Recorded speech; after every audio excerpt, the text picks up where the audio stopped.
একটা জনপ্রিয় বাংলা গান আছে, গাজার নৌকা পাহাড় তলি যায় ও মীরাবাই, গাজার নৌকা পাহাড় তলি যায়।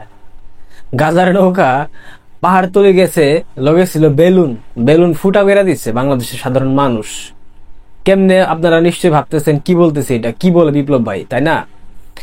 বাংলাদেশের রাজনীতিতে তথাকথিত একটা বেলুনের মতো দল ফুলে ফেপে মোটা হয়েছিল, সেটা হচ্ছে জাতীয় নাগরিক পার্টি, দুঃখিত, জাতীয় চাঁদাবাজ পার্টি। সেই চাঁদাবাজ পার্টি নামক যে বেলুন, সেই বেলুনটাকে আজকে ফুটো করে দিয়েছে সাধারণ মানুষ। কিভাবে? শহীদ মিনারে তাদের জুলাই উপলক্ষে বিশাল একটা সমাবেশের ঘোষণা দিয়েছিল, দিনভর ফেসবুকে মার্কেটিং, ফেসবুকে বুস্ট করে, ফেসবুক স্ট্যাটাস, ভিডিও, টেলিগ্রাম গ্রুপে প্রচারণা, অসংখ্য ভাবে তারা প্রচারণা চালিয়েছে। তাদের ধারণা ছিল এবং তারা ঘোষণা দিয়েছিল প্রায় 3 থেকে 4 লক্ষ লোকের সমাগম ঘটবে জাতীয় শহীদ মিনারে, কেন্দ্রীয় শহীদ মিনার, ঢাকা বিশ্ববিদ্যালয়ের পাশে, ঢাকা মেডিকেলের পাশে যেটা অবস্থিত। কিন্তু ভাগ্যের কি নির্মম পরিহাস, স্বাধীন বাংলাদেশের, দুঃখিত, বাংলা বিহার উড়িষ্যার শেষ স্বাধীন কয়েকজন নবাব, তারা সেই এনসিপির সমাবেশ ঘিরে যে বাণী শুনিয়েছিল, যে বাণী বাংলাদেশের মানুষকে দিয়েছিল, তারা ছিঁড়ে ফেলবে, জনগণ তাদেরকে একযোগে সমর্থন জানাবে, তারা জনতার দল। কিন্তু জনতার দলকে বাংলাদেশের মানুষ এমন ভাবে ভৈরা দিছে, যেটা দেখার পর আসলে কি বলবো। একই সাথে 2টা সমাবেশ ছিল, একটা শাহবাগে ছাত্র দলের সমাবেশ, আরেকটা জাতীয় চাঁদাবাজ পার্টির সমাবেশ শহীদ মিনারে। 2টার পার্থক্য দেখেন ভিডিওতে। একটাতে শাহবাগে মোটামুটি একটা ভালো জনসমাগম হয়েছে, আর আরেকটাতে এনসিপি টুকাইদের সমাবেশে লোকজন নাই বললেই চলে। অথচ এরা গর্বের সাথে বারবার বলে তারা বাংলাদেশের সংসদে যাবে, তারা 400 আসনের মধ্যে 300 আসন পেয়ে সংসদে নির্বাচিত হবে, আগামীর সংবিধান প্রবর্তন করা হবে জুলাই সনদের ভিত্তিতে, বাংলাদেশের নতুন ইশতেহার ঘোষণা করবে, অনেক কথা বলেছে, অনেক অনেক অনেক, মানে যাতা সাল নাই কুত্তার বাগানাম, একটা কথা আছে না, এরকম।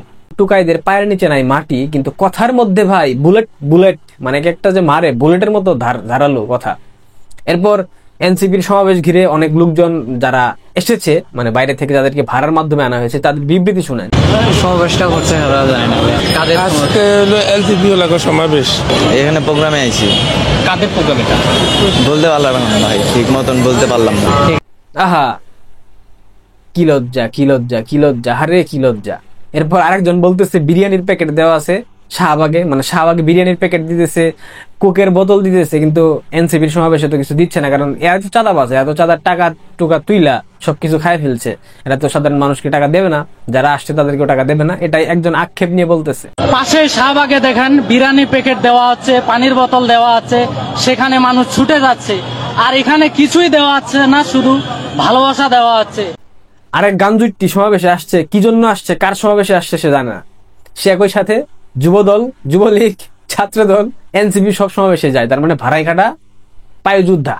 আমাদের দেখেছে কেন্দ্রীয় থেকে লুৎফর ভাই, হাসনাত ভাই, সবাই ইনভাইট করেছে আমাদেরকে। আমরা যুব ইউনিকের সাথে, এনসিপির সাথে থাকি, যুব ইউনিকের সাথে থাকি, যেহেতু আমরা দেশকে ভালোবাসি, অবশ্যই আমাদের দেশের জন্য সবকিছু করতে হবে। দল যেহেতু 2টা হোক, কিন্তু দেশের জন্য আমাদের ভালোবাসি, আমরা দেশকে ভালোবাসি, দেশের জন্য আমরা কাজ করবো। আপনারা প্রত্যেকটা দেখলেন, দেখার পর আপনাদের কি মনে হচ্ছে? এদেরকে বাংলাদেশের মানুষ কি সম্মান জানাচ্ছে নাকি ঘৃণা ভরে প্রত্যাখ্যান করেছে? এগুলো নিয়ে আসলে বেশি কিছু বলার নাই, এই ছোট ছোট ফুটেজগুলো দেখানোর জন্য মূলত ভিডিওটা বানাচ্ছি। সবশেষে এনসিপির সমাবেশে যোগদানকারী একটা মিছিল দেখবেন, এটা অবশ্যই আপনাদের দেখতে হবে। এনসিপি একটি মিছিল নিয়ে যাচ্ছে, জুলাই ঘোষণা, জুলাই সনদ দিতে হবে, এবং তারা বলছে জুলাই সনদ ছাড়া ঘরে ফিরবে না। সাংবাদিকের কথা শুনে মনে হচ্ছে বিশাল ব্যাপার স্যাপার, জুলাই ঘোষণা নিয়ে যাচ্ছে, এটা করবে সেটা করবে, অনেক কথা। তো এন্ড অফ দ্য ডে এদের সবকিছু দেখার পর আপনাদের কি মনে হচ্ছে দর্শক, অবশ্যই আপনারা কমেন্ট বক্সে জানাবেন। আর এই টুকাইরা এদেরকে যে বাংলাদেশের মানুষ ঘৃণা করে প্রত্যাখ্যান করেছে, এটা আজকের সমাবেশের মধ্য দিয়ে একদম সুস্পষ্টভাবে বার্তা দিয়ে গেল যে বাংলাদেশের মানুষ এই টুকাইদেরকে আর ক্ষমতায় দেখতে চায় না, এই টুকাইদের থেকে তারা মুক্তি চায়।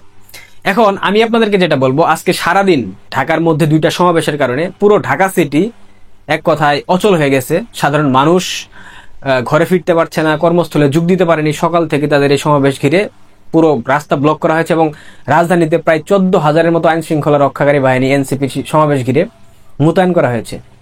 এনসিপি কিংস পার্টি বলে কথা, ডক্টর ইউনূসের নেতৃত্বে যে পার্টি পরিচালিত হচ্ছে, সেই পার্টির সমাবেশে আলটিমেটলি 14,000-15,000 পুলিশ মোতায়েন থাকবে, এটা খুবই স্বাভাবিক বিষয়, নর্মাল ঘটনা।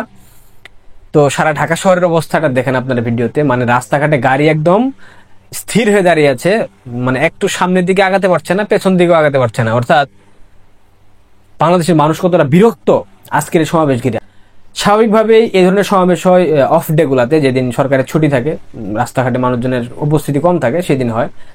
কিন্তু এই টুকাইরা, তাদের তো দেশের প্রতি কোনো দায়বদ্ধতা নাই, ভালোবাসা নাই, দেশের মানুষ কি হলো না হলো, কে মরে গেল, কে বেঁচে থাকলো, এগুলো দেখার বিষয় না। সেই জায়গা থেকে তারা একটা ছুটির দিন না কেন্দ্র করে তারা একটা স্বাভাবিক দিনে এই সমাবেশ ডাক দিয়েছে। ডাক দিয়ে তারা বাংলাদেশের মানুষকে যে ভোগান্তির মধ্যে ফেলেছে, বিশেষ করে ঢাকা সিটির এবং আন্তঃজেলা থেকে যে বাসগুলো ঢাকা সিটিতে ঢুকবে বা আসতেছে, তারাও ঠিক মতো আসতে পারছে না, কারণ প্রত্যেকটা রাস্তায় প্রচন্ড লেভেলের জ্যাম, যানজট। এখন কি মনে হচ্ছে বাংলাদেশের মানুষকে এদেরকে চুমা দেবে? নিশ্চয়ই না। আমি হলফ করে আপনাদেরকে বলতে পারি, আর কিছুদিন পর রাস্তাঘাটে টুকাইদেরকে যারা যেখানে পাবে বাংলাদেশের সাধারণ মানুষ পিটিয়ে দেখবেন লাল করে দিছে, একদম লাল করে দিছে। সবশেষে টুকাইদেরকে আমার বলতেই হচ্ছে, কানে হাত দিয়ে তওবা করে বাড়ি যা। আপাতত বাপিতরা বাড়ি যা, তোদের জন্য রাজনীতি না। ধন্যবাদ।